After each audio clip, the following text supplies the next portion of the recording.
या YouTube चॅनलमध्ये तुमचं सर्वांचं मनापासून स्वागत करते। आता संध्याकाळचे 6:30 वाजलेत आणि आज आहे संकष्टी चतुर्थी। संकष्टी चतुर्थीच्या तुम्हाला खूप खूप मनापासून शुभेच्छा।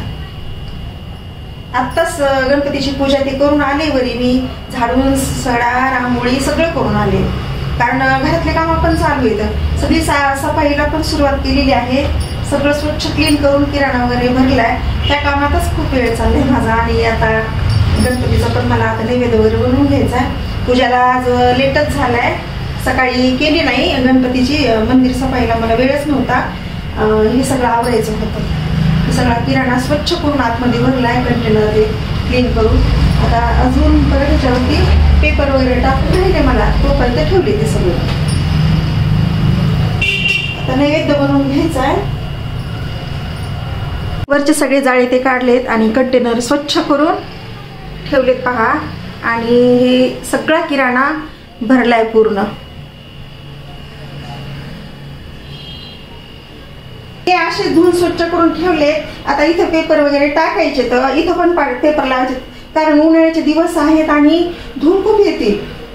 अशाच कलरचे किंवा दुसऱ्या कलरचे लावायचे तर, आणि स्टेप बाय स्टेप सगळं करायची साफसफाई, कारण घरातलं रेग्युलरली काम असतंय आणि दोन्ही होत नाही। इतका उन्हाळा सुरू झालेला आहे, खूप गरमीचे दिवस आहेत आणि खूप त्रास पण होते। 11च्या नंतर कामच करा वाटत नाही। 11 पण सकाळचे काम व्हायला पाहिजेत आणि त्यानंतर 11च्या नंतर कामच करा वाटत नाही। जसं जमल तसं हे करते।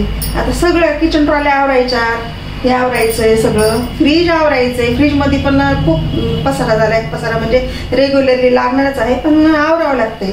8 दिवसाला 10 दिवसाला फ्रीज स्वच्छ करावंच लागते। त्याला आता 1 महिना झाला पाहिलं नाही मी, जसं आहे तसं करते। दिवस मावळला आणि अंधार पण पडत आहे।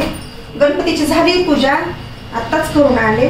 आता करायचा आहे स्वयंपाक, नैवेद्य बनवायचा आहे आणि गणेशाची पूजा अर्चा करून घ्यायची, आरती करायची।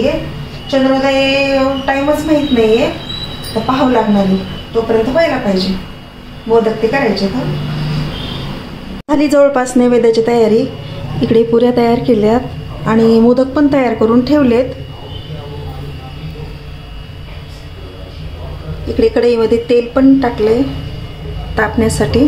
त्या कढईचा कलरच असा झालेला आहे, खूप जुनी कढई आहे आणि काळं निघत नाहीये, स्वच्छ घासलेली आहे। कढई नवीन खरेदी करणार आहे, कारण खूपच काळी दिसत आहे ही। खूप जुनी कढई आहे, सासूबाईच्या काळातली आहे ही। कढईला किती घासलं तरी काळं निघत नाहीये।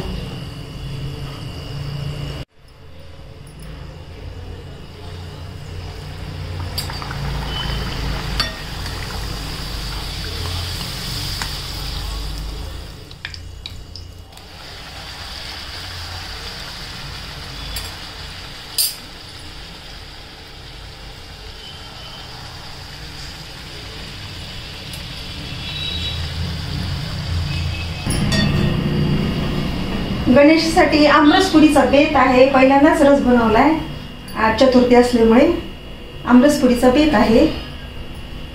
श्री गणेशाला आधी दाखवायचा, मग सगळ्यांना द्यायचा।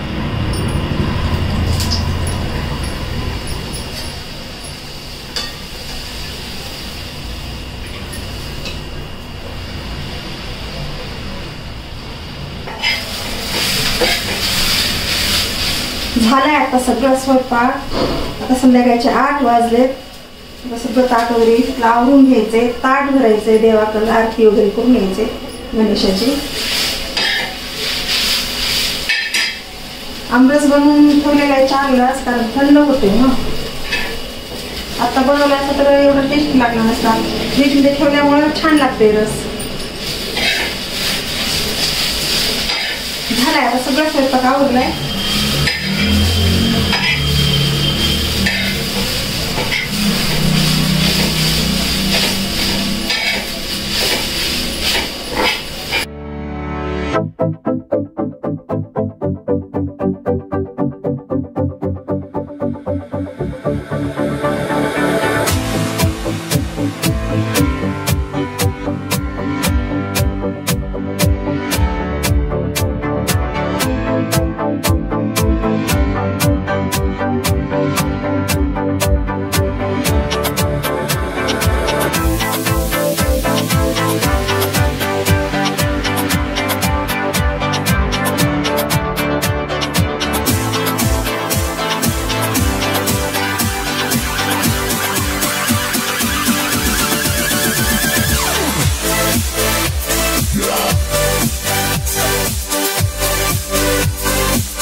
श्री गणेशासाठी आमरसपुरीचा बेत आहे. सगळा झालाय आता, सगळा स्वयंपाक. इकडे मोदक बनवलेत.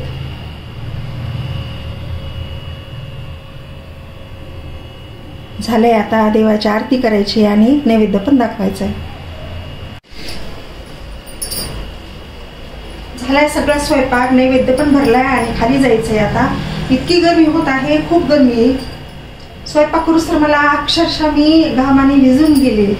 खूप गरमी होती. 1.5 तास लागले सगळं बनवायला हे. आणि आता नैवेद्य आरती करायची, त्यानंतर जेवण करायचे. तर चतुर्थ्या सुरुवात केली मी. ज्या वेळेसपासून मी पूजा करते गणेशाची त्यावेळेसपासून मी चतुर्थ्या पण धरायला चालू केली. त्या माझ्या सुटल्या होत्या, आता चालू केल्यात परत मी. आणि दिवसभर उपास असतो, फराळ वगैरे करते. आता स्वयंपाक केलाय, देवाला नैवेद्य आरती झाली, मग जेवण करायचं.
आत्ताच गणेशाची आरती पूजा, आता जेवण करायचे.